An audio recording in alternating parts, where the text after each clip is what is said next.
तशरीफ लाए हैं। मेरी तरफ से सबको अस्सलामु अलैकुम रहमतुल्लाहि बरकातुहू और आदाब। परों को खोल जमाना उड़ान देखता है, परों को खोल जमाना उड़ान देखता है, जमीन पर बैठ करके क्या आसमान देखता है। मिला है जो हुस्न तुझे उस हुस्न की कदर कर, क्योंकि तुझको सारा जहान देखता है। किताब सादा रहेगी कब तक, किताब सादा रहेगी कब तक, कभी तो आगाज़ बाब होगा। जिन्होंने बस्ती उजाड़ डाली कभी तो उनका हिसाब होगा। किताब सादा रहेगी कब तक, कभी तो आगाज़ बाब होगा। जिन्होंने बस्ती उजाड़ डाली कभी तो उनका हिसाब होगा। वो दिन गए जबकि हर सितम पर आदाब महफूज कह के चुप थे, उठेगी जब हम पर ईद।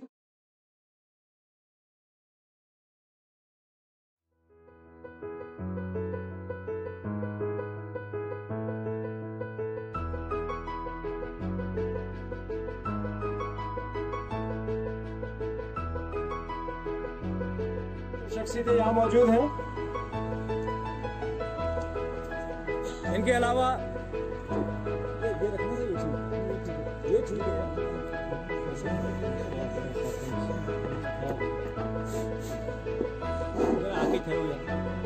बाकी शामटी से हमारे नायब सरपंच मुश्ताक अहमद साहब, मैं आपको ये भी खुशखबरी सुनाऊं कि हमारे बीच मौजूद हैं हमारी कॉन्स्टिट्यूंसी के 15 पंचायतों के लोग, जो कि गाड़ियों की कमी की वजह से आज इलेक्शन ड्यूटी है, गाड़ियां नहीं थी, तो हमने मुख्तसर भट्ट साहब और मुअज़्ज़िज़ीन जो यहाँ पे तशरीफ लाए हैं, मेरी तरफ से सबको अस्सलामु अलैकुम रहमतुल्लाहि बरकातुहू और आदाब।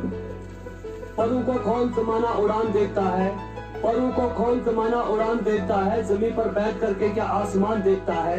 मिला है जो हुस्न तुझे उस हुस्न की कदर कर, क्योंकि तुझको सारा जहान देखता है। किताब सादा रहेगी कब तक, किताब सादा रहेगी कब तक, कभी तो आगाज़ बाब होगा। जिन्होंने बस्ती उजाड़ डाली कभी तो उनका हिसाब होगा। किताब सादा रहेगी कब तक, कभी तो आगाज़ बाब होगा। जिन्होंने बस्ती उजाड़ डाली कभी तो उनका हिसाब होगा। वो दिन गए जबकि हर सितम पर आदाब महफूज कह के चुप थे, उठेगी जब हम पर ईद कोई तो पत्थर उनका जवाब देंगे। काबिल इज्जत, अभी से पहले इमाम मस्जिद मोहम्मद अयूब साहब ने जो यहाँ पर कहा, उसके बाद रफीक साहब ने कहा सब ठीक है, अपने अपने ख्यालात है, तो मैं भी अपने ख्यालात का इजहार करना चाहता हूँ 2-4 मिनट में। मुझे उम्मीद है कि आप सब गौर से सुनेंगे। आपको मालूम ही है कि ये इलेक्शन जो होने जा रहा है, ये कोई आम इलेक्शन होने तो जा नहीं रहा है कि कोई एमएलए या कोई एमपी बनने वाला है या कोई खास चीज होने वाली है। आप हालात जम्मू कश्मीर से बखूबी मालूम है, जब से 35A और 370 टूटा है, बीजेपी सरकार ने जम्मू कश्मीर में क्या कुछ नहीं किया।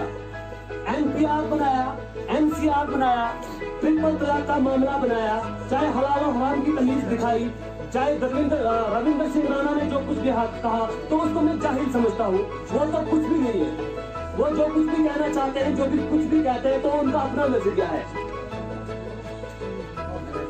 तो मैं सिर्फ यही कहना चाहता हूँ कि ये इलेक्शन जो होने जा रहा है, ये सिर्फ आपके मुस्तकबिल का इलेक्शन होने जा रहा है। जैसा कि इमाम साहब ने कहा कि ये इलेक्शन आपके मुस्तकबिल का फैसला करेगा, आपके बच्चों का फैसला करेगा, आपकी माओ बहनों बेटियों के इज्जत का फैसला करेगा। और आने वाले वक्त में ये आपको ऐसी तबाही की तरफ लेके जाएगा जिसके लिए आपको आज सोचना है।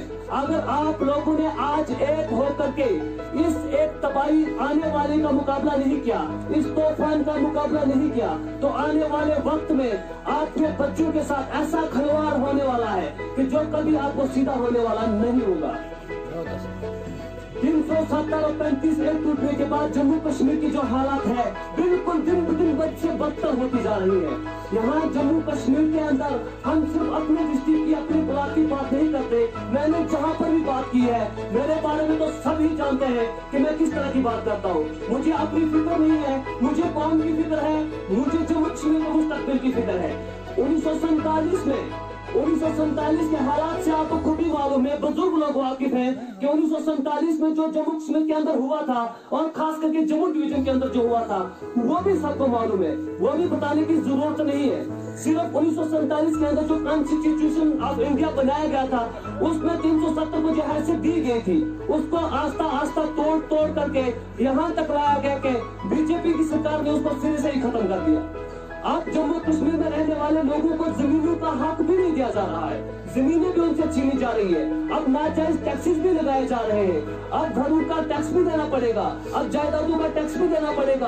अब जो बच्चे स्कूलों में पढ़ते हैं उनके लिए भी अलग से कानून बनाए जा रहे हैं। आपके बच्चों की बेटियों की इस वक्त कोई कीमत नहीं रही है, आप जहाँ पर रह रहे हो उसका भी आपको टैक्स देना पड़ रहा है। तो बताइए आपकी कौम किस तरफ जा रही है? मैं आपसे सिर्फ ये गुजारिश करूंगा कि इस वक्त बीजेपी सरकार ने पूरे मुल्क के हालात को, पूरे हिंदुस्तान को तब्दील करके रख दिया है। अगर अब भी आप लोग नहीं समझे, कौन मेरे कहने का मतलब सिर्फ ये नहीं है कि हम हिंदू और मुस्लिम से मुखातिब है, हम जम्मू कश्मीर की कौम जो भी है सबके मुस्तकबिल के बच्चों का सवाल है, चाहे उसमें हिंदू बरादरी के लोग हों चाहे मुस्लिम बरादरी के लोग हों, सबके मुस्तकबिल का सवाल है, सबके बच्चों का सवाल है, सबकी माओ बहनों बेटियों के दुआ का सवाल है। अगर अब भी आप लोगों ने उन्हीं जालिमों का साथ दिया जो आपके बच्चों के साथ खिलवाड़ करना चाहते हैं, तो आने वाले वक्त में आपके साथ ऐसा खिलवाड़ होगा कि जिसकी भरपाई आपसे करना नामुमकिन होगी।